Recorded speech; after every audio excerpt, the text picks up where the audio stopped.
Board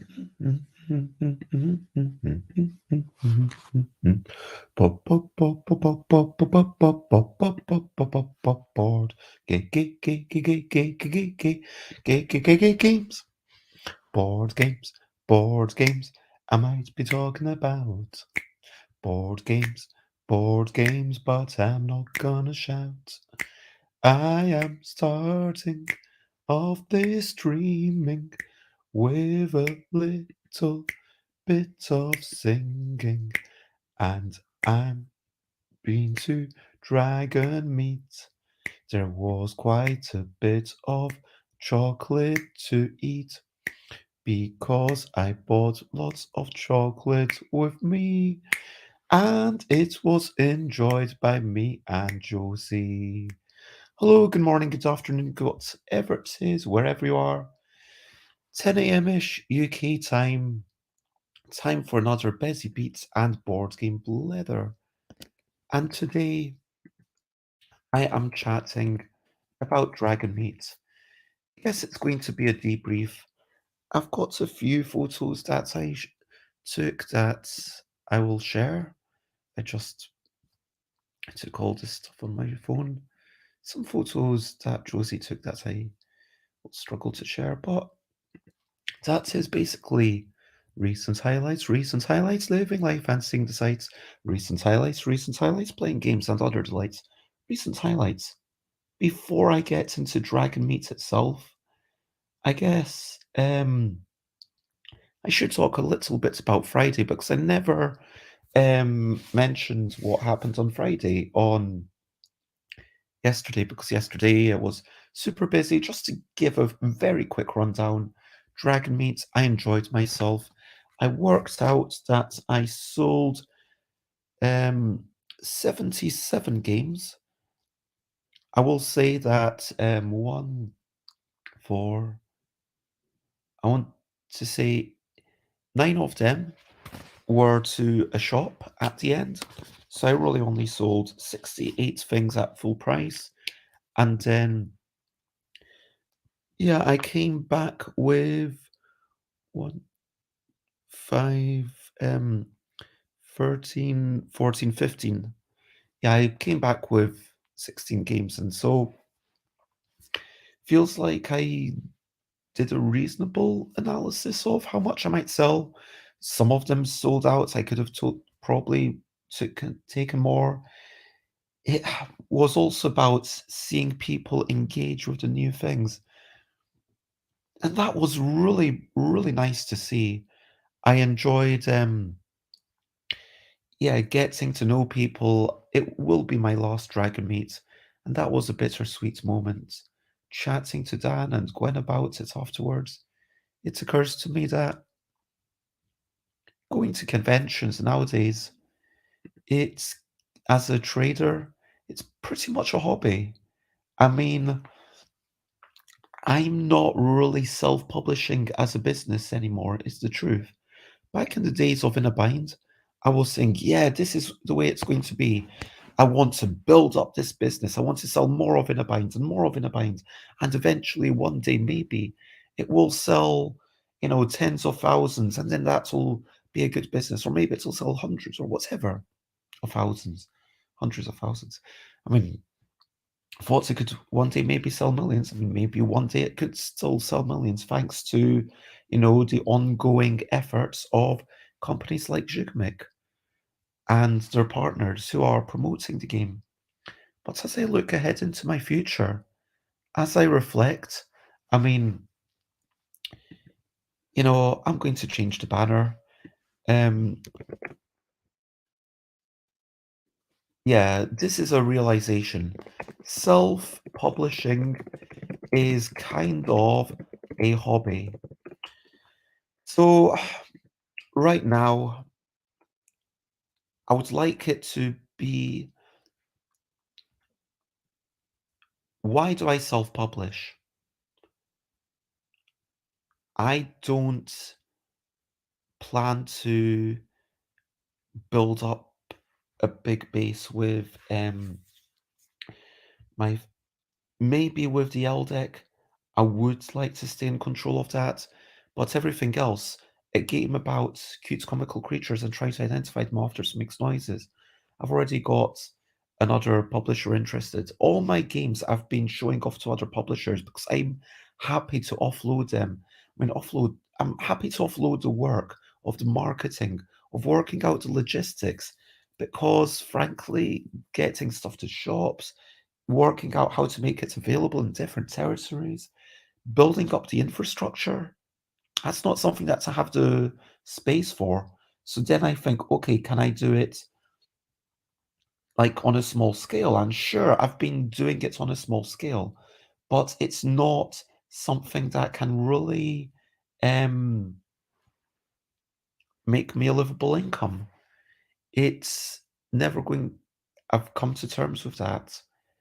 Not okay, never say never, but that doesn't seem like a short term or even medium term possibility. So why am I going to these places? Because I like to bring the joy, because being at a convention is my favorite thing to do, to see people coming over, playing the games, to have them, to talk them through the stuff, to see them excited, to share that excitement. My excitement infuses them. Then sometimes they buy things and they're saying, oh, let me buy that and that. And hopefully they enjoy it. Even then, I think that I always feel much better. My ideal situation is the classic person comes over, person learns how to play, plays the game, and then person buys it and goes off. And maybe that process takes a few minutes. Maybe there's a bunch of people, but then I know that they really do enjoy it. And hello, Yoda. I mean, as a fellow self-publisher, because you can call yourself that, now you have officially charged people for your game. I mean, I don't think you've been to conventions as a publisher, but it's like, why am I and I'm not saying self-publishing for other people as a hobby, it's just, why am I doing it? For me, the primary reasons are R&D to see, okay, how do people like this game? How do people like that game? Is there anything that I need to change, that I could change for a second edition, that I could change before I pitch it to a publisher? Because, yeah, I mean, to be fair, Inner Binds didn't change before coming Kyogi, even though there was a year between it. But it's a way for me to accelerate. It's a way for me to get additional testing. It's a way for me to spark the joy in myself. And it's a way for me to keep the name of Bez as a decent designer alive. I mean, hopefully people do. I mean, it's a way, but yeah, it feels like it's more of a facilitation of leaning into making games that ultimately, as a business, I'm going to go and yeah make money from. So, did I earn money this Dragonmeet? I don't know. Um, it was of the order of like £100 either way. Maybe I made a tiny bit, maybe I didn't. It probably, yeah, I did actually give away a bunch of stuff. Yeah, I don't know. I'm sorry. Let me get back to Friday. Um, Before I get to Dragon Meet, let me get to Friday. Friday went to playtesting, playtested free games, playtested Questable, which was lots of fun. Playtested a couple of games by Ellie Dix. Um, a dexterity game where you're making eggs. That was good fun, and a social deduction. Lots of fun. It's always nice to see all of these people and be like, okay, what's going on here? What's going on here? Playing a game by a person called Dean. Um, One highlight actually yesterday on jump. No, I'm going jumping back to Dragon Meet is because on Friday I got confused between Dean and another person I know called Gavin. Met Gavin on at Dragon Meet, said, "Hey, let's hang out on Thursday. Let's play test together." And so we're hopefully going to get together to share games so I can give them some of my time and experience, and they can give me some of their opinions and experience, and that would be lovely. And also, I'll get to see more people having hopefully a regular date of saying, okay, this is a work thing that I do. If we can arrange something like that, that will be ideal for me. Friday, I did playtest Rooster Rush with Ellie Dix, spinning things and yeah, trying to match cards. Then Josie came over. We had a chocolate tasting, tested lots of chocolates, vegan chocolates. I think I had 8 different flavors. We decided that Divine and Dunson something and Dam is the best brand, and well and truly was less enjoyable for us. But raspberry, we've decided raspberry chocolates, and 70-80% is where it's at, in our opinion. And got ready, did some packing for Dragonmeet. Let me tell you about that. But first of all, brilliant thing. What's little thing which is brilliant? Again, talking about Dragonmeet. The brilliant things about Dragonmeet are, of course, the people. Of course, I've said the rush of people, seeing everyone around, seeing the excitement at the 2 p.m. events, saying, hey, thank you for coming. It's lovely to see you again. Hey, Alex. Hey, Dean. Hey, and Joss, it's lovely to see you, Joss. Hey, Mercy, it's lovely to meet you. Oh, Lisbeth. Oh, Gwen, hello. And I wish I'd taken more photos. My phone went down to 1% quite quickly, and I neglected to take a charger. That wasn't the best thing. Um, yeah, I will try and do a better job next time of remembering to take the charger. Not that there will be next time for Dragonmeet, but next time for conventions in general. The brilliant thing is just being kept busy, having the constant flow of, yeah, excitement, validation, meeting people, a quick chat, a quick sharing of the stories. Later on, when it's um, less busy, Roger came over from Asmodee and shared a chat with us about, yeah, winning a contest at Mauriz's birthday party. And it was just a lovely, lovely day. As always, I am going to witter on a lot. This is not going to be the most focused thing ever, but feel free to comment, ask questions from like, follow. So yeah, Dragonmeet. It was a super lovely time, and let me go through some photos and share what's going on. So here, 2 p.m. event. Josie took a lot of photos of these. Not all of them managed to transfer to my laptop for some reason. But we had, I think, 7, 8, 9 people joining up. A good number. We got them all around one game. I mean, we could have probably gone up to 14, but I think that it's one of those games where, yeah, 9 was a really nice number. And everyone was excited to play. There was a lot of laughter. There was a lot of, how does this work? Oh, interesting. And people were excited to get their prizes of games that are no longer commercially available to buy. Um, in a bind, DL deck, Kitty Cataclysm. Going there, it was a pain to get up in the morning. Of course it was, but we were cheery. We were excited. Josie wearing completely red. I mean, check out those amazing shoes, those amazing leggings. That glorious outfit. Um, that's me on the train. Um, all set up with, yeah, a game about setting scenarios, aiming that people would do for different lengths of time. One of the brand new games. I took 15 copies, gave 2 away as prizes. I sold 4 to a shop and came back with 1. That felt really good. Um, this is another new game, again on the right. A game about writing words aiming to match other folk exactly 3 times. I also discovered that I had actually 7 copies left of a game about wee whimsical creatures and trying to identify them after some mixed noises. So took them all, sold them all fairly quickly. That was one of the first games to go. Set up a table for people to play stuff, showing off Drawn Together, the new game, a competitive game about aesthetics that seemed to go really well. Um, People were really excited by the idea, but for whatever reason, Dragonmeet didn't seem to be a convention where people were super excited to sit down and play. I mean, the playing was okay, we're going to do that in the open play area.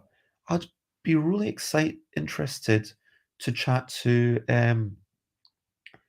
Scott and Robin, like other people who had similar-ish games, and ask them about how their experience was. Um, that's me. A photo taken by Josie of me at the stand, and you can see what we did. I think we were one of the very few people who did anything with our tables, just putting on some tablecloths, turning one sideways for people to play with, and having a bit of fun with it.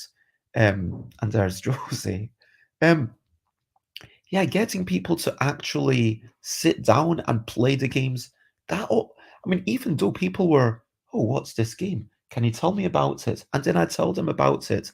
I'd walk them, well, give them an I'd basically tell them the rules in a lot of cases because talking them through a round takes maybe 30 seconds, literally, for a game about whimsical creatures and try to identify them after 6 noises. Or, I can teach you what most of these games in less than a minute.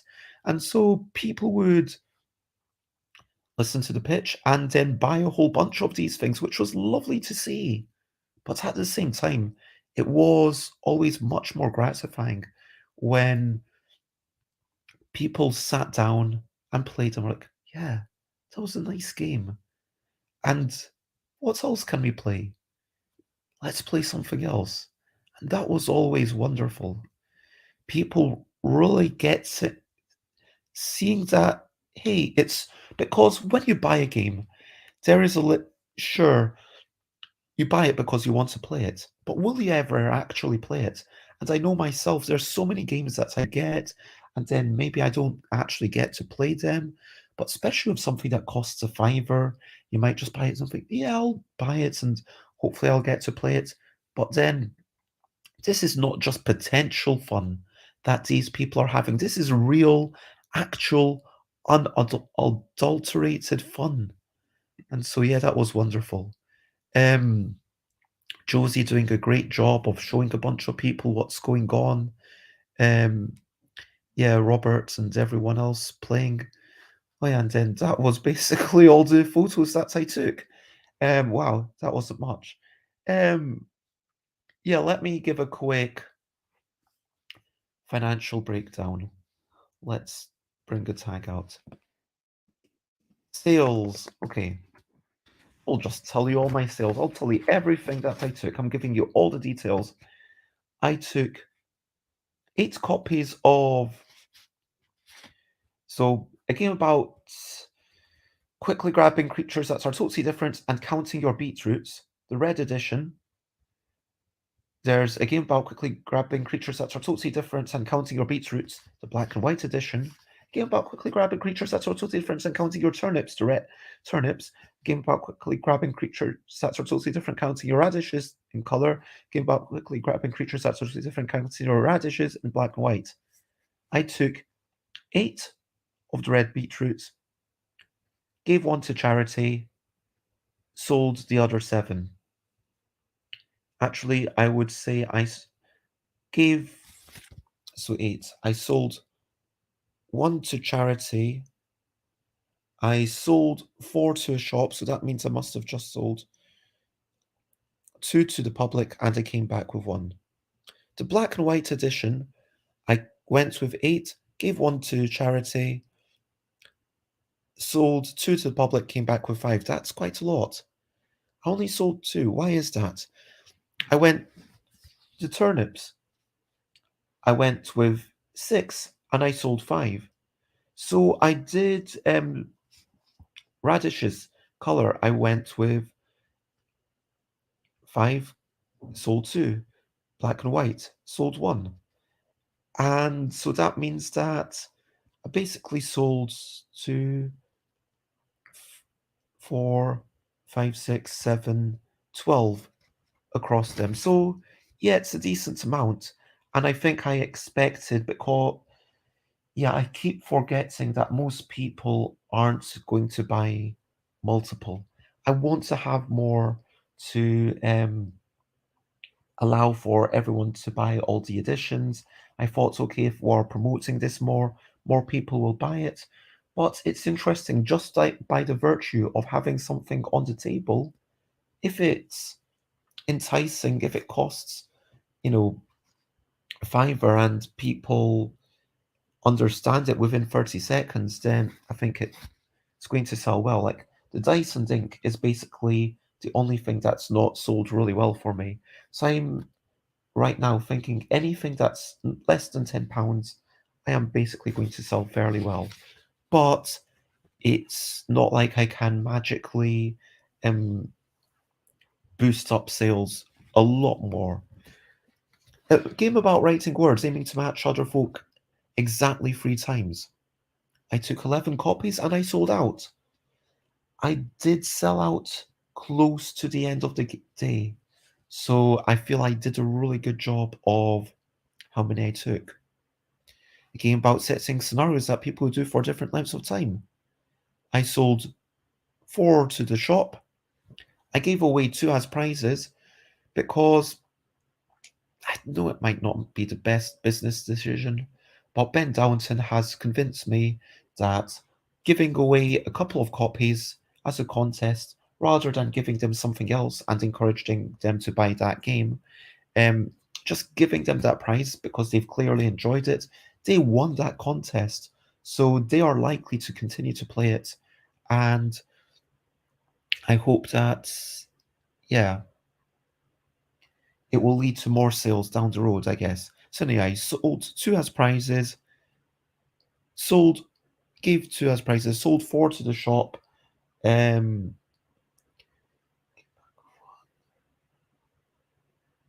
7, 11, 15 minus 7.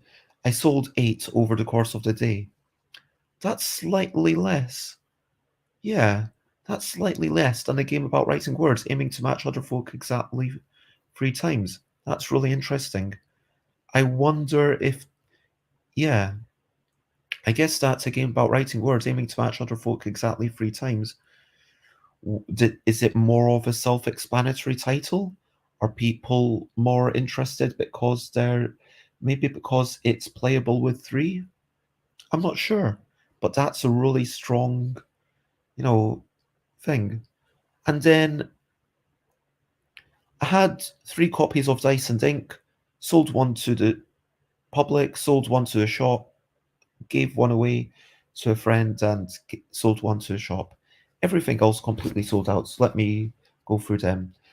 2 copies of a game about stuffing balloons as a team, but there are no uh, but it's a card game. There are 2 games of a game about stuffing balloons as a team without talking, but it's a card game. There are no actual balloons. 2 copies of a game about selecting 7 cards, speedily searching for synergies. 5 copies of a game about quickly matching words to pictures, but never words to words or pictures to pictures. 8 copies of a game about quickly grabbing cards, judging them against free descriptions. 2 copies of Yogi Guru. 3 copies of Yogi.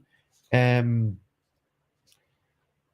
1 copy of a game about cute comical creatures and trying to two, no, sorry, 2 copies of that cute comical creatures and trying to identify them after makes noises, and 7 copies of a game about wee whimsical creatures and trying to identify them after someone makes noises.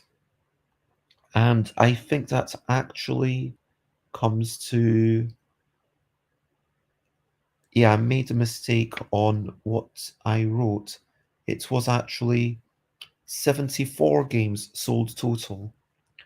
So, yeah, there were definitely some things that maybe I could have taken more of. I'm not going to beat myself up over it. And will it influence what I take to Aircon? Will that influence what anybody else does? I doubt it at this point. I mean, my situation with 1, 2, 3, 4, 5, 6, 7, 8, 9, 10, 11, 12, 13, 14, 15, 16. I had 16 different things that I was taking to sell. That's a lot to think. How many do I take of this? How many do I take of that? I mean, I only took 3 books, but the fact that one was still left after trade finished, I managed to sell it to a shop. Maybe I could have sold one more to that shop. I don't know. But the fact that, like, that seemed like the perfect number. And sure, some of the other things, like I only took 2 copies of like about stuffing balloons as a team without talking about its card game there are no actual balloons because there were only 2 copies left in existence. Great. But Yogi and Yogi Guru, I could have taken more.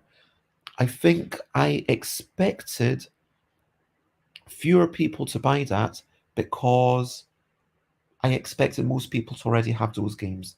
I expected most people to be excited about the new things that I've made in the past year. And instead, they did sell out by, I'm going to say, by 12. And if I'd sold out by 3, I could have said, well, that's when people were getting. But yeah, I could have taken another box. Could I have physically taken another box? Yeah, actually, probably I could have taken my big suitcase. Ah, well, live and learn. Um, but what else is there to do? I think that's where it gets a bit sad. I mean, this is going to be my last Dragonmeet. I am emigrating. I'm not going to be here again. Um, did I have a good time?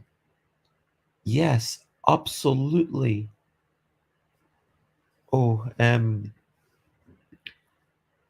actually, I do want to give a quick shout out to some of the people that I met. Here's Mike Nudd of Leisure Games, a lovely person. Here's Scott of Minerva Games, who made Swatch, beautiful art, and here's Lawrence of Wotan Games, and like, yeah,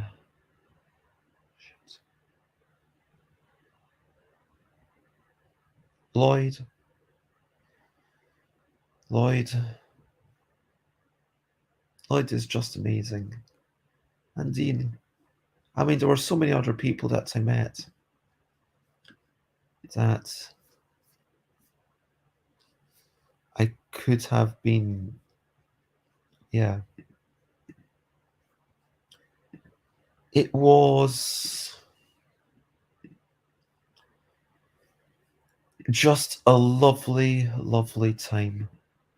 It was wonderful people, wonderful. And sure, the day I was focusing on myself, I did get, before the day started, about 10 minutes to wander around my floor. And at the end of the day, about 5, it was really quiet. It's officially trade stopped at 6. And I'm going to say that there was, yeah, charity raffle didn't seem to go well. Anyway, the last hour, it was dying down, it was quietening. And hello, it's lovely to see you. I hope you are generally well, legends. Um, just talking about Dragonmeet, it was super lovely. And at the end, 15 minutes, I had a very brisk walk up and down, downstairs, and said hello to a few people, Jess and Kat and all sorts of people. I wish my phone had had more charge, and you know what, I've had done some more selfies, and Oh, Catherine. Oh, it was lovely to see Catherine. And it's lovely to see these people. And I'm going to miss being here. I am sad that I'm not going to get to do another Dragonmeet. Well, let me get rid of that sales banner. Um, yeah, so this is my last time. Let's say this is my last one. Let's explore that for a moment. So, yeah, as I said, I am emigrating. I'm going to be leaving London in October. I am going to be going to Thailand. That is the plan. Having a party in August.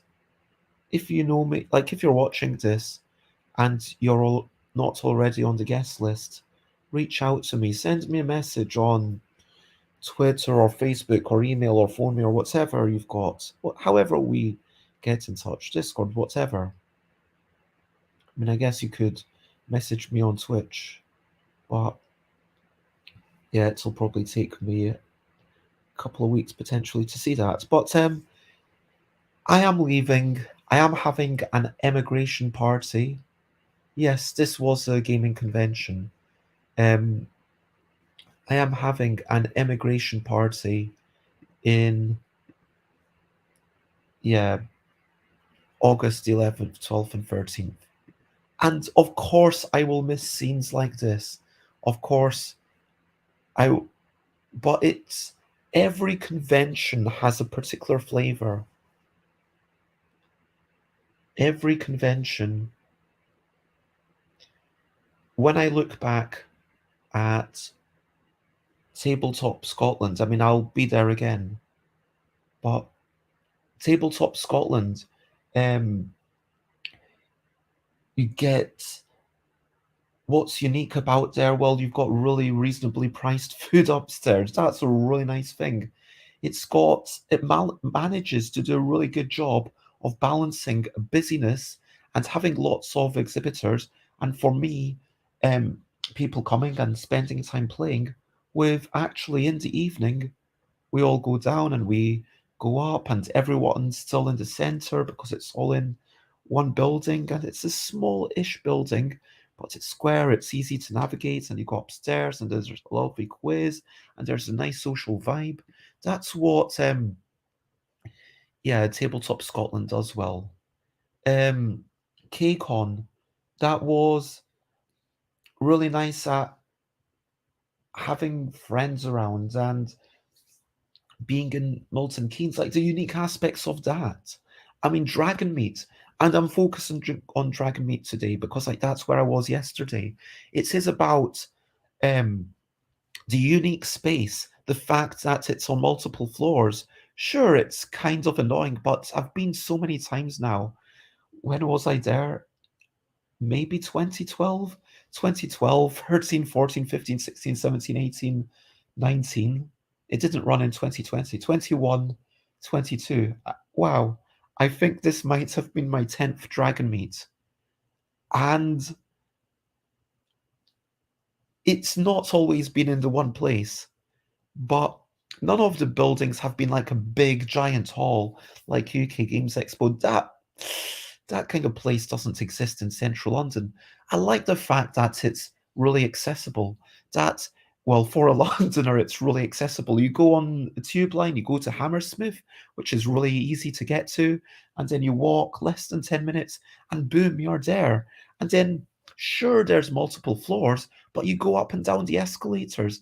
And as the years have gone on, they have taken advantage of the space during the escalators where, okay, the top floor is for open gaming, for exhibitors like myself to do demos, to show off things.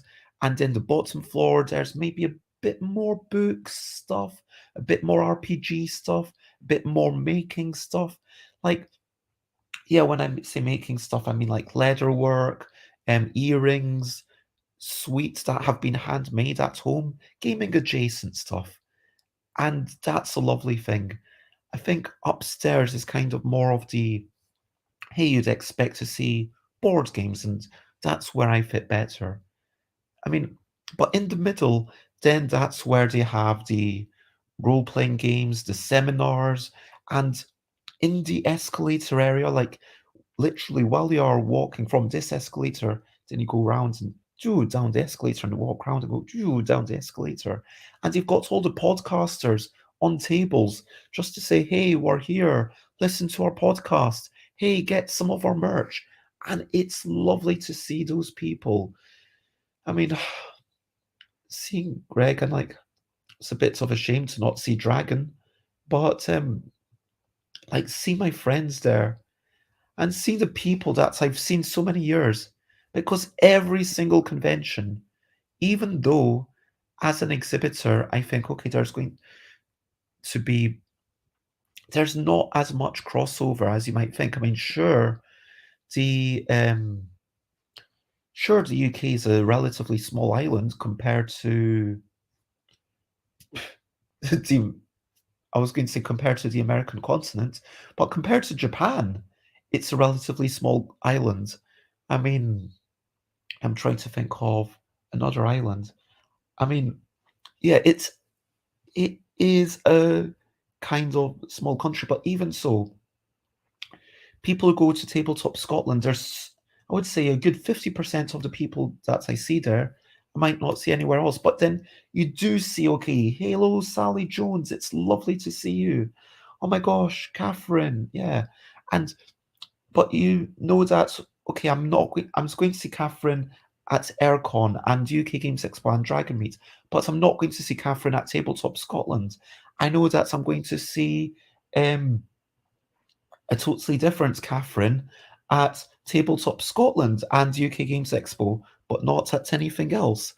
And I'm aware that there's, yeah, some Londoners that I'll meet at Dragon Meets, and there's some, yeah, Nick Smith from the Ludoquist, because you do partner with people who are local to you, and Nick Smith brought a gaming library.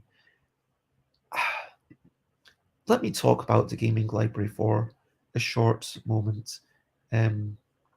Skimming through all the other photos that I previously showed, all the game. It's like, again, it's like there's not enough photos of everyone else, but it was just a joy to see. And like the there's unique things about the space, there's unique things about the people who come, there's unique things about the other exhibitors. And so at the end of the day, we were done. We packed up. Josie was happy to sit around and play a few games. So yeah, we had a bit of a debrief. We had a bit of a chocolate tasting. Then we went over to play some games that weren't by me.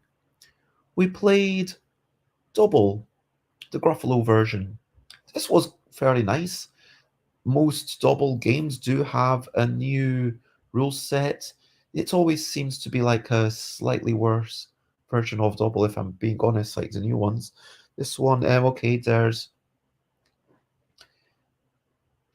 like 4 things that you have in front of you, and either you're matching yours to the middle and then you turn them face down, or maybe you're matching um, yours to other people's, and then you like. There's definitely interesting things with, okay, now I have to not only match one thing, I mean to one thing, but I have to decide which card I'm focusing on, and that actually means that if I'm really struggling with one, I can look at the others, and it also means that I might get confused. So that's interesting. It does give it a little bit of a twist. We played Longshot, which was a really nice game. This was possibly my favorite. Where, yeah, it's kind of a I don't know if I would. It uses whiteboard roll and write technology, where you've got cards in the middle, you're rolling dice, but there's a lot going on. There's a board there. Wouldn't really call this a roll and write, although it's kind of a roll and write plus.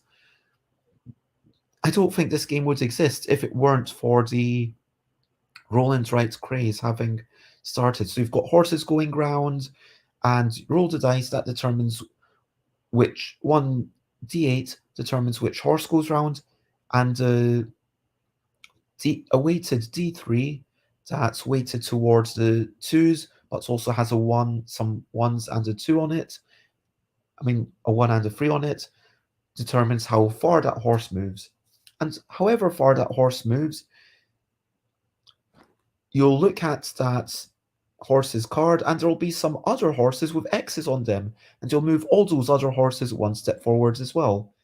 And as the game goes on, you can make the little marks, you adding more X's to other cards. So here I've made marks on the 4, 5, 7, and 8, crossing off the little helmet ability, which means that on the 5, 6, 7, and 8, I was able to get more little crosses. And I did score, there we go, 142 points, I believe. I think that's a good score. We bet lots of money. You fill up another grid, which you can see on the left of that. By filling up the grid, you can get more abilities and stuff to do.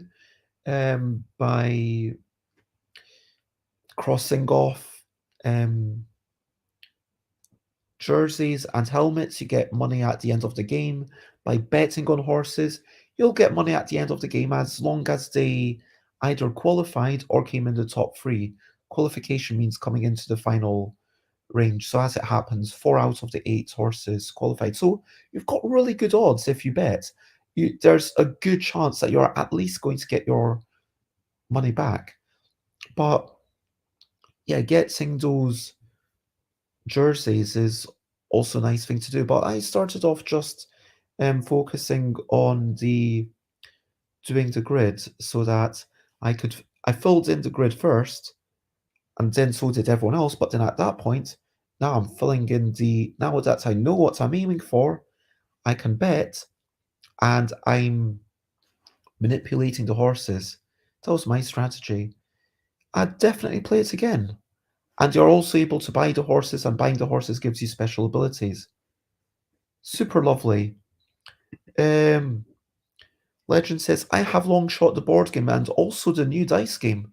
I'm not familiar with the new dice game. How is that? Let me know. Yeah, that's all my photos. Whoops, let me get rid of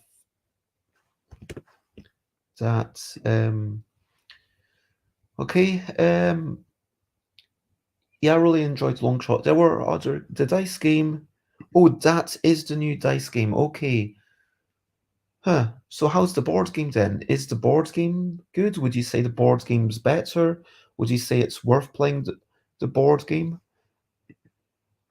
And yeah, let me get rid of this banner.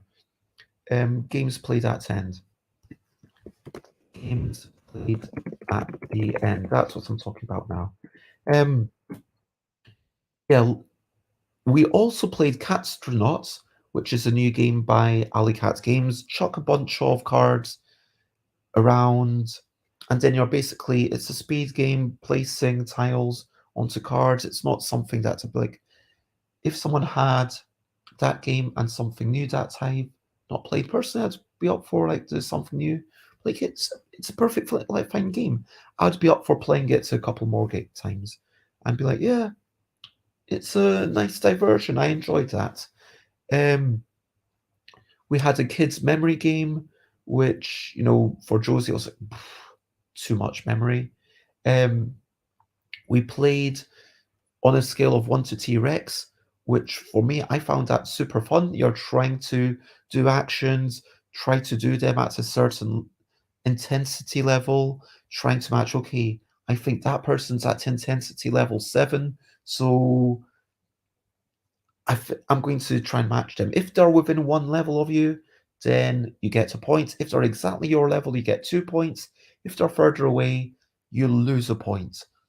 And either way, once one of these either positive or negative points piles has finished, the game ends. It's all about doing these actions and sometimes being like chopping onions, like in a very low intensity way. Okay, I'm chopping onions. Oh, okay, yeah, really low intensity. Okay, now I'm chopping onions. Okay, this is my and this is my intensity 10. I'm like chopping onions and slamming the table really loud. And then that was out of the three of us, myself and Josie and Wang, who joined us for some games. Wang really wasn't into party games, would not have been up for another game, but myself and Josie, I think, both really enjoyed it. Well, I certainly did, and I would really like to play this again in a bigger group, I think. Um, and so, yeah, all of these were fun. And of course, it's nice to have that final wind down and seeing everyone and saying, hey, bye, Mandela, bye, Joss, bye, Robert, hello, and goodbye, Lawrence. Um, it was, of course, I do like to go to a convention and get a chance to play games that I did not myself make. I don't always get that chance. Well, I didn't always get that chance at UK Games Expo, which is why last year I decided we're going to stay one day longer. And on the Monday, I get to play a whole bunch of games that I didn't make. Um, Legend says the board game's older. I think the dice game does a good job. The board game's just larger and a little different. You know what? I'll look up D rules or something maybe later today. But yeah, so yeah, Dragonmeet. Should you go? Should you go as a punter? I mean, if you're watching this, that's what you might be thinking. I mean, it comes down to where you are. If you're in London, yeah, heck yeah, bloody heck. If you're in London and you've not been to Dragonmeet, what are you doing? Is there something really major that clashes every year? Because if you're in Ipswich or Suffolk, or if it's like 20 quid to get over on the train, if you can spend 30 quid to get over on the train, I would personally enjoy it, I think, as a punter. Is it more to do with RPGs than board games? I think it is. I think it is slightly. But I think that the quality of the seminars are really good. I mean, someone came out and said, yeah, there's RPGs that you can get into. There's a really nice open gaming library sponsored by Nick of the Ludoquist. I mean, there's always been good opportunities to play test. I mean, this year, because there wasn't a playtest zone, people took it onto themselves and came over with games and just set up in the open gaming area. So yeah, you could just stay there and playtest other people's stuff. You could have come over to my stand and stayed at my stall and played my games and playtested my games all day if you wanted. I think we were slightly understaffed. I think there was at least a couple people who might have stuck around had I had a third person. Um, but yeah, there were opportunities. If someone had, someone was like, oh, and then went on. But like, if you see an empty table, generally the exhibitor wants it filled. Like, I had a table where people were playing games, but there was still more space. If you were to say, hey, can I join in this game? I would have said, yes, absolutely. Or when the empty table was empty, can I try a game? Yes, absolutely. That's why I have a table here for people to just play games on. I mean, yeah, I don't know how to, yeah. Oh, it should be clear, hopefully. I mean, let me find the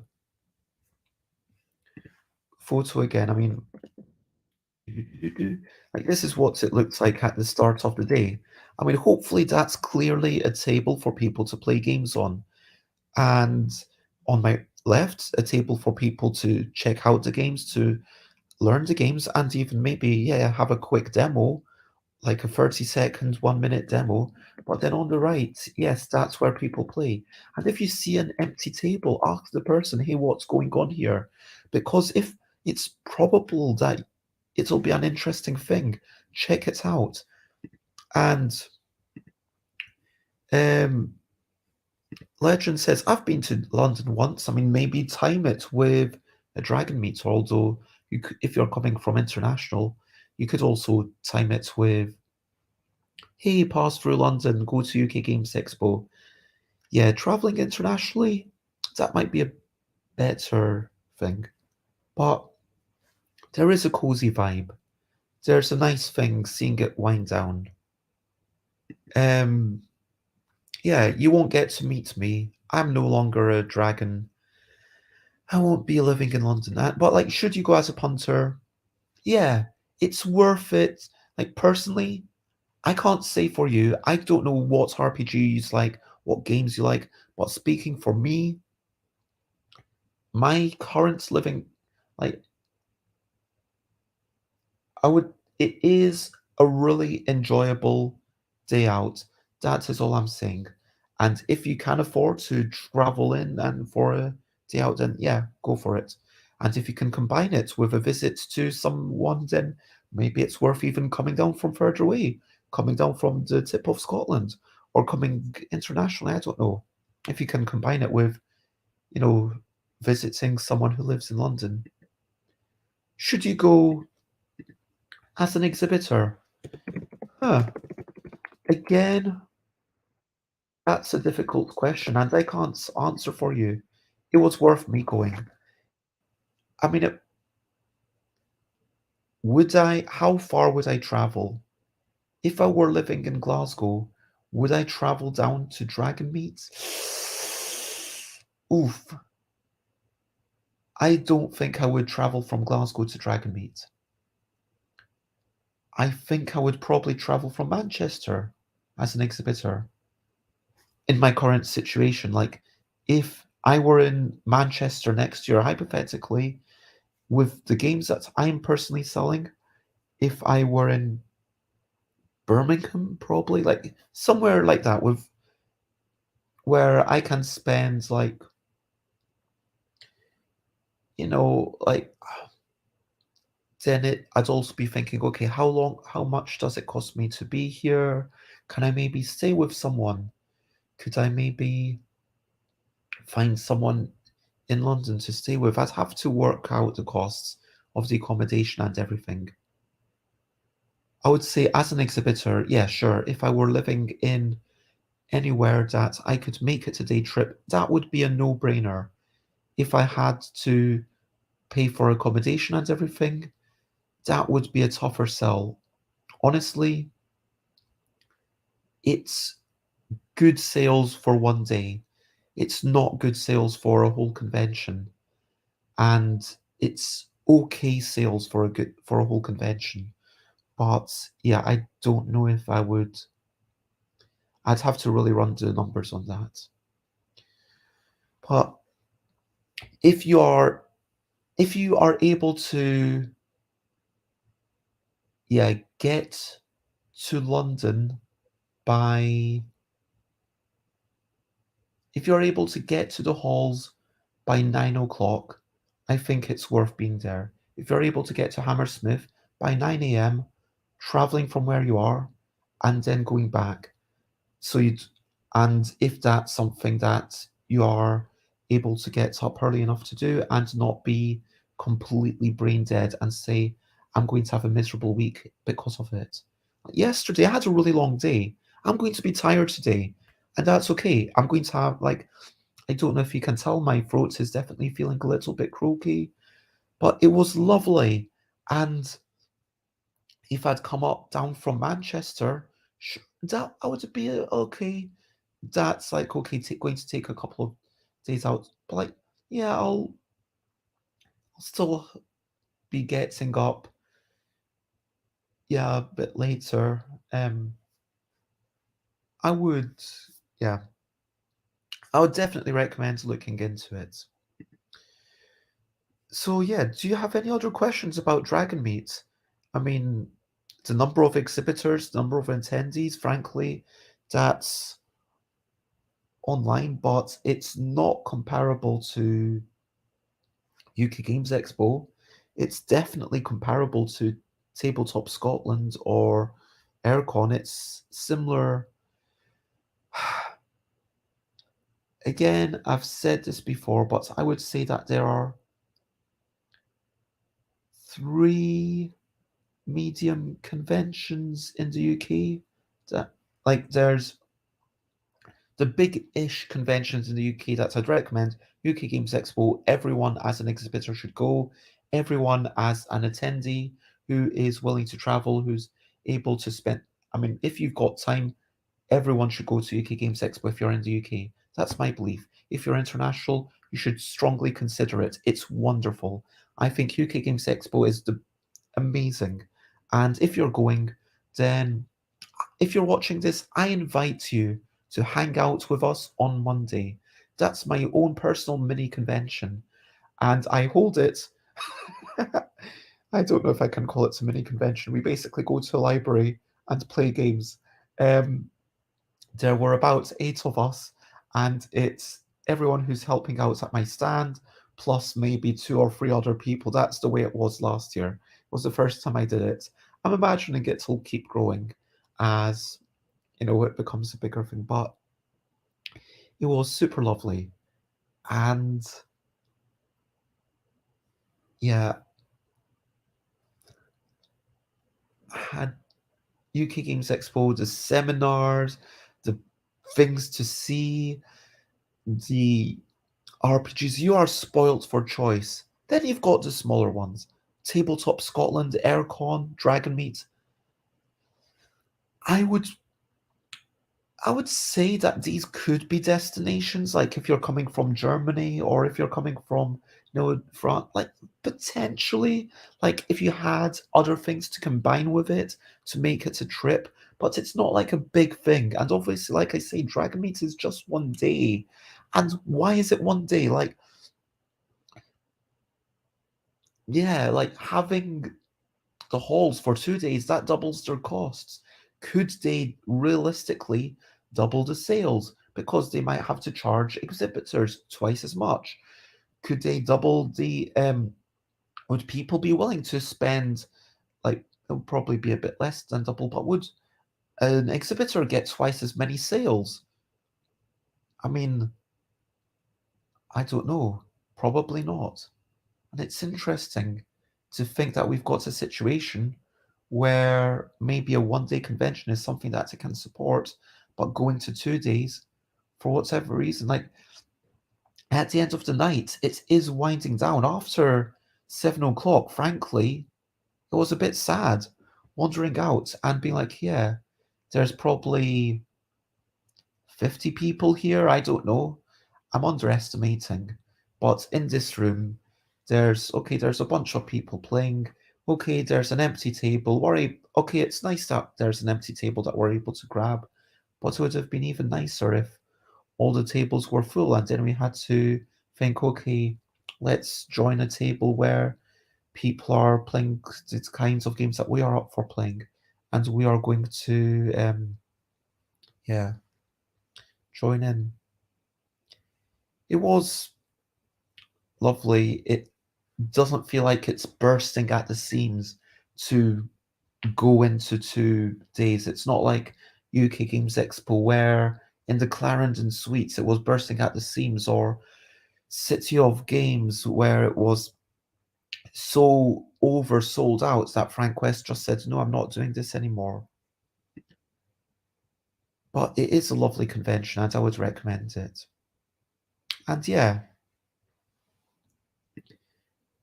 I am going to be pondering about the fact that it's my last one and what that means for me.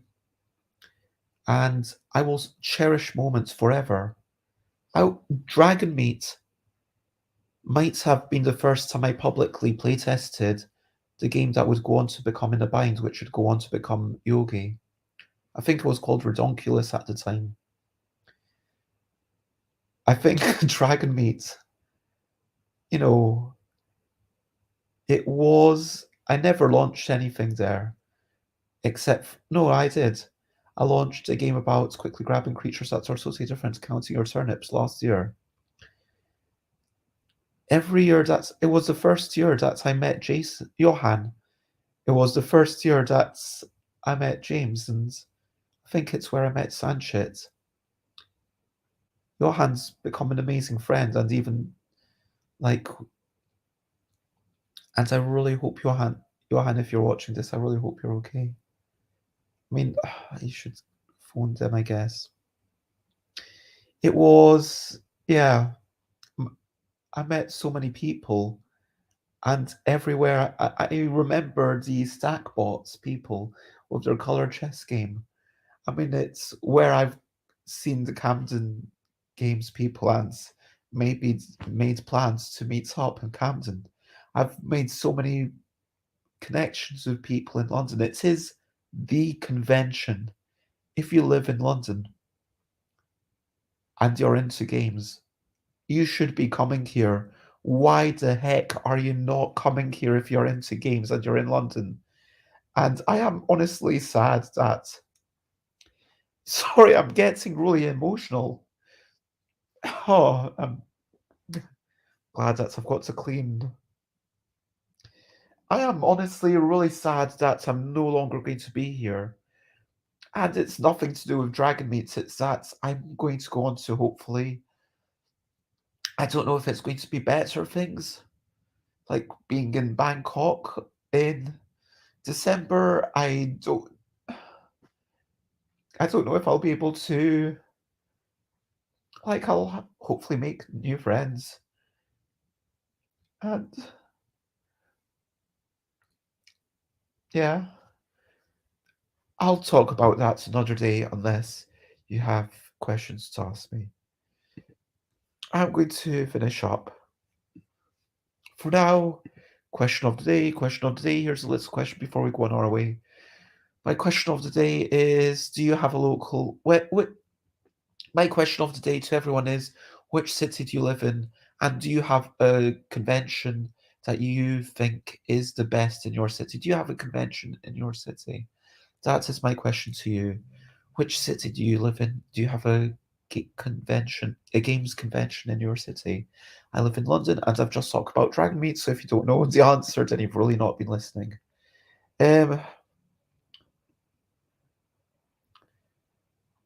Oh, is that Dragon from Penance RPG? I don't know which dragon that is. I don't know who you are, but thank you very much for watching and for the lovely comments. Um, but yes, my question to you is, where do you live? Do you have a nice convention there? And over to you, what's you up to? You can share button if you want to. I'm going to leave this photo up. I'll shift to that screen. I am going to take today largely off. I think it's important to give myself an opportunity to recover. I might meet someone, potentially see if I can hang out with someone. Otherwise, yeah, it'll be a case of, I don't know, maybe reading a comic. I've got a comic book that I've only read, well, I say I've read half of it, but I read, half of it because it was originally a two-parter, and then they re-released it as one book, so I bought it as one book. But yeah, I've got a comic book I'm looking forward to reading. I might set aside a day to do that. I might eat fish from the freezer. Yeah, maybe with roast potatoes. I might make some roast potatoes. I'm actually excited by the prospect of that. I'll definitely get myself outside. I need to, have a walk, stay healthy. Even though the weather outside looks bleeping miserable, it is dark, as you can tell by there's a window right here, and this is the amount of light that I am getting. It's dark, it's grey, and it's kind of miserable. It's not raining yet, but it's threatening to. Yeah. I will, yeah. What you're up to, let me know. To recap and wrap up before we finish up, what have I talked about today? I guess I talked about Friday daytime playtesting, it was a lovely time. Rooster Rush was a fun little thing to do. I don't know if I'll be keeping it, but definitely want to play it a bit more. Definitely want to play it with a bigger crowd. Pardon me. Talks about the brilliant things of being in Dragonmeet, all the unique properties of all the conventions. Um, I talked about, um, yeah, Dragonmeet has an exhibitor.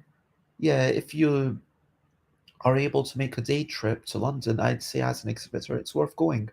If as a punter, yeah, similar. Honestly, either way, if you're able to make a day trip to London, I think you should go. Dragon Meet's good times. And like if you're already within the M25, why the bleep are you not going to Dragon Meet? Um the games played, I played so many. Double Gruffalo, Catstronauts, Long Shot, Memory Game, and oh yeah, on a scale of 1 to T-Rex. And yeah, that's how I felt about those games. Talked about, yeah, that this will be my last one, and I'm quite sad about that. And I do have to, and it's a shame because whilst I want to celebrate the past, I also want to look forward to the future. And it's important to strike that balance. So, yeah, it was wonderful. I enjoyed it. And I want to say a massive, massive thank you to Josie. A massive thank you to, yeah, that's pretty much it.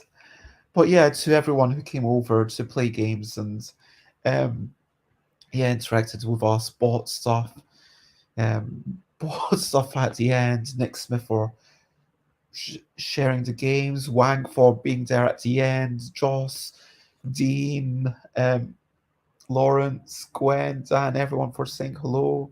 Lisbeth, it was amazing. Um, just and thank you everyone for being here because I love people. If you want to check me out, some stuff by Bez in all of the places. Tomorrow I am having a first meeting with no, Tuesday. I'm having a first meeting with Farnak Hon Mohammadi. I'm really excited by that. A potential new friend from Bangkok. Tomorrow, I'm chatting about the board game video game connection. Then Wednesday, chatting with Jessica Medringham. Thursday with Simon Lavender. Friday will be a quick thing, and Saturday with Michael Botterill, more about demoing. That's my next week ahead. Share, spread the word. Lots of love. And all I want to say is, yeah, bye bye, bye bye. This is a goodbye song to do. Bye bye, bye bye. Thank you for watching along. Bye bye, bye bye. This is the end of the show. Bye bye, bye bye. And now it's time to go. Bye bye, bye bye. This is a goodbye song. Bye bye, bye bye. Thank you for watching along. Bye bye, bye bye. This is the end of the show. Bye bye, bye bye. And now it's time to go. Bye bye, everyone. Bye bye. Bye bye. Bye bye. Bye bye. Bye bye.